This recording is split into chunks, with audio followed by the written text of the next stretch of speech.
primeira coisa que você precisa saber sobre a histeria é que ela foi uma doença muito prevalente no final do século XIX, exatamente no momento em que Freud cria a psicanálise. A gente pode até dizer que as histéricas foram as professoras de Freud.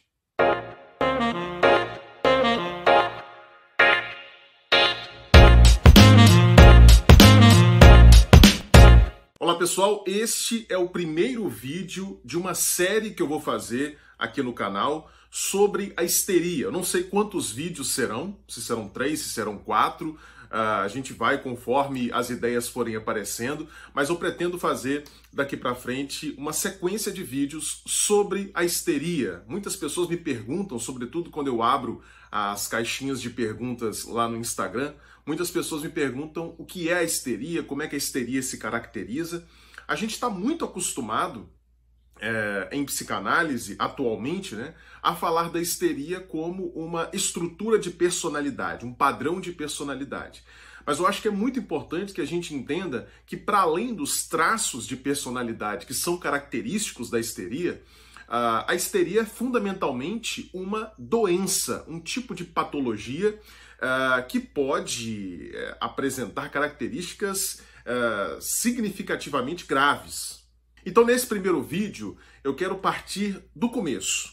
Vamos pegar a história da psicanálise para a gente entender como é que a histeria está atrelada diretamente ao início da psicanálise e depois, nos próximos vídeos, a gente trabalha um pouco mais as características que fazem parte da estrutura histérica. Então vamos lá. Primeiramente, é importante entender que a palavra histeria, ela não existe por acaso. Histeria vem de histeros, uma palavra grega, que significa exatamente útero. Traduzida para o português seria útero. Então, por que se utilizou essa palavra, histeria?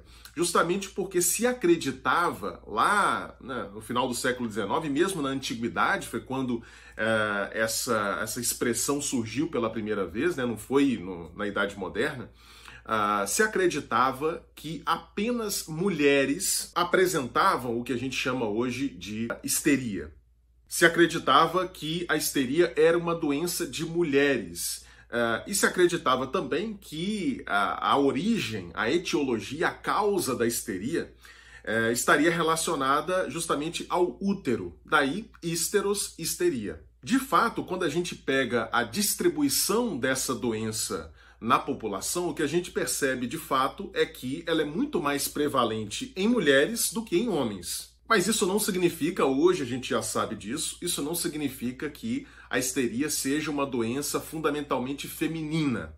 Talvez a maior prevalência da histeria nas mulheres tenha a ver com características que são próprias da feminilidade e também com o modo como a cultura, sobretudo a cultura ocidental, lida com a feminilidade e as mulheres. Mas vamos lá, sem mais delongas, vamos entender como é que a histeria está relacionada diretamente à psicanálise e como é que ela se caracteriza, que eu acho que é a pergunta que você deve estar se fazendo aí. Lá no final do século XIX, o que aconteceu? A medicina da época, sobretudo a neurologia e a psiquiatria, estavam lidando com um desafio enorme.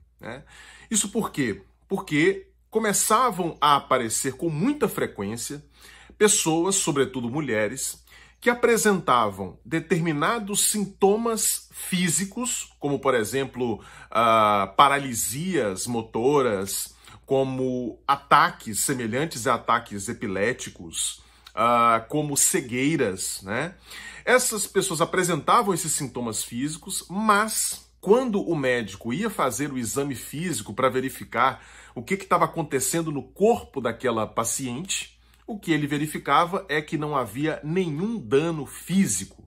Ou seja, o problema dessas pacientes não estava relacionado a algo orgânico. Uma paciente, por exemplo, que apresentava uma cegueira histérica, não apresentava nenhum dano na sua estrutura ocular. Então, os médicos da época ficavam meio atônitos, se perguntando, o que será que está acontecendo com essa pessoa? Por que essa pessoa ficou cega? Por que ela está dizendo para mim que ela não enxerga se não tem nada de errado com os olhos dela? Diante desse desafio, sobravam apenas duas alternativas. Ou você achava que aquelas pacientes, né, e alguns pacientes homens também, ou você achava que aquelas pessoas estavam mentindo, né, que estavam ali só querendo chamar a atenção, fingindo que na verdade estavam doentes, ou você achava que aquelas pessoas na verdade estavam efetivamente doentes, mas a causa da doença não estava explícita. Ou seja, talvez se fosse feito um exame físico um pouco mais profundo ou com técnicas mais potentes que ainda não estavam disponíveis à época, talvez fosse possível encontrar o que estava de errado no corpo daquelas pessoas. Pois bem, Breuer, né, e Freud, Breuer, um médico bastante conceituado ali na Sociedade de Viena, na Áustria, bastante prestigiado, né? E também Freud, que naquela época, né, final do século XIX, ali era praticamente um pupilo do Breuer, eles decidem aplicar um método diferente no tratamento dessas pessoas que apresentavam esses sintomas físicos que não possuíam correspondência, que não possuíam uma base orgânica. Joseph Breuer e Sigmund Freud decidem utilizar com essas pessoas uma técnica que na época estava muito na moda, hoje voltou à moda também, que é a técnica da hipnose. O Joseph Breuer começa a hipnotizar algumas pacientes que apresentavam histeria e ele vai, consequentemente, obtendo algum sucesso na remoção de alguns sintomas. Então a paciente chegava para o Breuer lá, por exemplo, com uma cegueira histérica e o Breuer aplicava a hipnose e conseguia remover aquele sintoma da cegueira. Só que o Breuer e o Freud, consequentemente, né, como aluno do Breuer ali, eles utilizavam a hipnose de uma forma diferente da forma como vinha sendo aplicado no restante da Europa ali naquela época. Porque a hipnose naquela época ela era utilizada basicamente como uma espécie assim de anestésico para a sugestão. Então, o hipnotizador, ele hipnotizava a pessoa e durante o estado hipnótico, ele dava certos comandos para que a pessoa se comportasse de uma certa forma. Então, por exemplo, se a hipnose fosse ser utilizada classicamente no tratamento da histeria, o hipnotizador faria algo mais ou menos do tipo: olha, você está me dizendo que você não está conseguindo enxergar, né? Isso tudo em hipnose. Você não está conseguindo enxergar, então quando você acordar, e eu vou dar um sinal aqui para você acordar, quando você acordar, você estará enxergando novamente. Bom, isso funcionava, só que na verdade o que estava acontecendo ali na prática era apenas um processo de sugestão, né? Você simplesmente dizia para a pessoa que ela deveria enxergar, e aí, como ela estava no estado de hipnose, obedecendo a você, hipnotizador, ela acabava, ao sair do estado de hipnose, efetivamente enxergando. Só que o Breuer e o Freud não utilizam a hipnose dessa forma. O que o Breuer faz é algo que tanto ele quanto o Freud vão chamar de método catártico, né? Catarse, né? A palavra catarse é de origem grega também, tem a ver com purgação, tem a ver com limpeza, né? Tem a ver com um processo em que você retira impurezas de dentro de alguma coisa, né?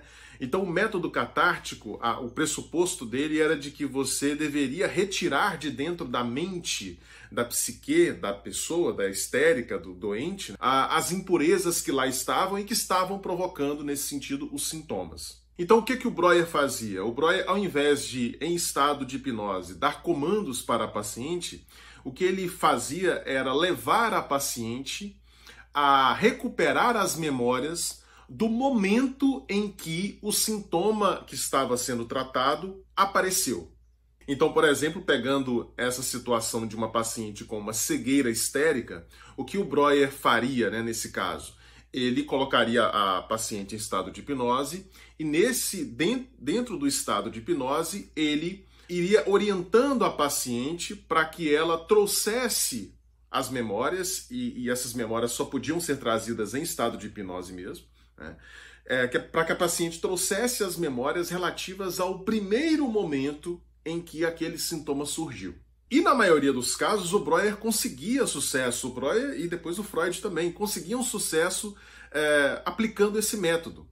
a paciente se lembrava e trazia a lembrança durante o estado hipnótico do momento em que aquele sintoma surgiu pela primeira vez. E é aí que a gente vai ter um vislumbre do que está na origem, na gênese, na base psicológica da histeria. Porque o que Breuer e Freud constataram, aplicando esse método catártico nessas pacientes, é que geralmente, na maioria dos casos, o sintoma histérico, como a cegueira, a paralisia, uma contratura, uma dor específica, aquele sintoma havia surgido num determinado momento em que a paciente se viu num estado de conflito intrapsíquico. Como assim, Lucas? Olha só.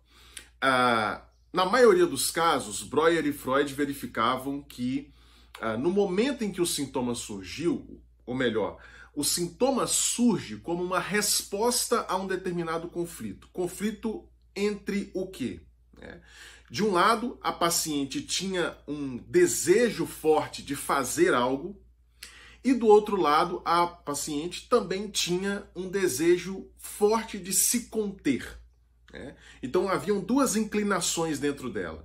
De um lado, um desejo de fazer algo, por exemplo, um desejo de namorar uma certa pessoa, de se envolver com uma certa pessoa, o desejo de bater em alguém, o desejo de xingar alguém, o desejo de gritar com alguém, sempre desejos relacionados a impulsos, a emoções fortes.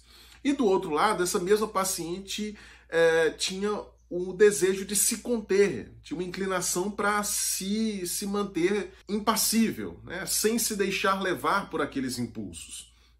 Então, como é que o Breuer e o Freud vão conceituar isso? Eles vão dizer que de um lado você tem o desejo e do outro lado você tem o ego. Então, só exemplificando para ficar mais claro. Uma das pacientes que são analisadas no livro Estudos sobre Histeria, que foi escrito por Breuer e por Freud, que relata alguns dos casos que eles atenderam, uma dessas pacientes estava diante do seguinte conflito e, a partir desse conflito, os sintomas começaram a surgir. Ela tinha uma irmã que era casada e ela sentia desejo pelo cunhado, ela sentia vontade de ficar com o cunhado. E aí, de repente, a irmã morre. Quando a irmã morre, essa paciente ela passa a entrar no seguinte conflito. Poxa, agora que a minha irmã morreu, o meu cunhado está livre, então eu posso ficar com o meu cunhado, mas ao mesmo tempo eu deveria estar fazendo um luto pela minha irmã, eu deveria estar triste com a morte da minha irmã. Então, você percebe claramente que tem aqui, de um lado, o desejo erótico de ficar com o cunhado, e do outro lado tem uma preocupação com a imagem dela mesma, uma imagem de uma pessoa respeitável. Uma pessoa respeitável, ao invés de ficar desejando o cunhado, estaria triste, abatida por conta da morte da sua irmã. E aí é a partir desse tipo de conflito psíquico, entre de um lado o desejo e do outro o ego, que surgem os sintomas histéricos. Essa é um primeiro vislumbre que Breuer e Freud têm em relação ao mecanismo psíquico que está por trás dos sintomas histéricos. Então, nesse primeiro momento, a gente pode dizer que Breuer e Freud, nesse momento, Freud ainda não se afastou de Breuer, Freud ainda não criou a psicanálise, eles estão trabalhando com o método catártico. Então, nesse primeiro momento, a gente pode dizer que Freud e Breuer estão trabalhando com a seguinte hipótese. A histeria ela é causada por um modo falho de resolução de um conflito psíquico. A histérica, diante de um conflito, ela não consegue resolver esse conflito de uma forma adequada, de uma forma madura, e aí o que ela acaba fazendo é criando um sintoma como produto desse conflito psíquico. Para não ter que lidar com o conflito, para não ter que reorganizar a sua imagem para dar conta daquele desejo, a histérica então acaba criando o sintoma. Deixa eu explicar isso melhor, né? Essa paciente, por exemplo, que desejava ficar com o cunhado, mas ao mesmo tempo se percebia ali como tendo a necessidade de fazer o luto da irmã, essa paciente ela precisaria, para resolver esse conflito, né, reconhecer que ela ficou feliz, sim, com a morte da irmã, porque ela queria muito ficar com o cunhado. Ela precisaria, portanto, reajustar a sua própria imagem. O problema é que ela não queria fazer isso. Ela queria, ao mesmo tempo, permanecer com a sua imagem intacta e satisfazer o seu desejo de ficar com o cunhado, o que não é possível, né? As duas coisas são mutuamente conflitantes. Então, querendo ficar com os dois lados dessa história, não querendo abrir mão de nenhum dos lados, o que a paciente faz? Ela acaba produzindo o sintoma. Na verdade, para ser mais preciso, a paciente acaba tomando o lado do seu ego. Então ela vai dizer assim, não, eu não posso sentir o desejo pelo meu cunhado, eu sou uma pessoa respeitável, então eu preciso fazer o luto da minha irmã. Então ela acaba tomando o lado do ego, mas ela não abre mão de fato do desejo pelo cunhado. Pelo contrário, o que ela faz, e aí entra em cena um outro conceito que vai ser fundamental para a psicanálise, o que ela faz, ela reprime o desejo pelo cunhado. Ela reprime esse desejo, recalca esse desejo, e aí esse desejo pelo cunhado, que quer ser satisfeito, do qual a paciente não abriu mão, ela apenas reprimiu. Reprimir é a melhor maneira para não abrir mão. A paciente reprime esse desejo e a expressão disfarçada desse desejo que ela reprimiu vai ser justamente o sintoma neurótico, o sintoma histérico. Então, essa é a primeira caracterização que Freud e Breuer fazem a respeito da histeria. A histeria é uma doença fundamentalmente provocada, os sintomas da histeria são produzidos por conta de uma forma ineficaz, uma forma covarde de lidar com o próprio desejo. Quer dizer, a histérica quer ficar com o cunhado, mas como ela não quer abrir mão do seu ego, reorganizar a sua imagem para ter que lidar com esse desejo, ela então acaba reprimindo o desejo e gerando o sintoma como um substituto. E aí, o tratamento catártico passava pela recuperação da memória relativa, nesse caso, nesse exemplo, da memória relativa a esse desejo de ficar com o cunhado, porque aí no momento em que a histérica conseguisse abrigar conscientemente esse desejo, reconhecê-lo, falar dele para o hipnotizador, o terapeuta que está hipnotizando, no momento em que a histérica conseguisse reconhecer esse desejo e colocar em palavras esse desejo, o sintoma desapareceria. Por quê? Porque o sintoma era tão somente um substituto disfarçado para a consciência, para o reconhecimento desse próprio desejo. Então nós vamos terminar por aqui, para o vídeo não ficar muito longo, E nos próximos vídeos eu continuo falando, então, sobre algumas outras descobertas, que aí não mais Breuer, Freud vai se afastar de Breuer, algumas outras descobertas que Freud fez a respeito da histeria, sobre a origem, a etiologia, as causas mais remotas da histeria, e depois a gente vai dando sequência para entender como é que se constitui a estrutura de personalidade histérica e como é que a gente pode entender isso, sobretudo na contemporaneidade. Bom, se você gostou desse vídeo, veja, você recebeu aqui uma aula gratuita. O que você pode me dar em troca dessa aula? O seu like. Sim, clica aí no like e se inscreva também aqui no canal, se você está assistindo no YouTube. Se você está assistindo no Instagram, no Facebook, me siga, para que você não perca nenhum dos vídeos e nenhum dos outros conteúdos que eu produzo quase diariamente, ok?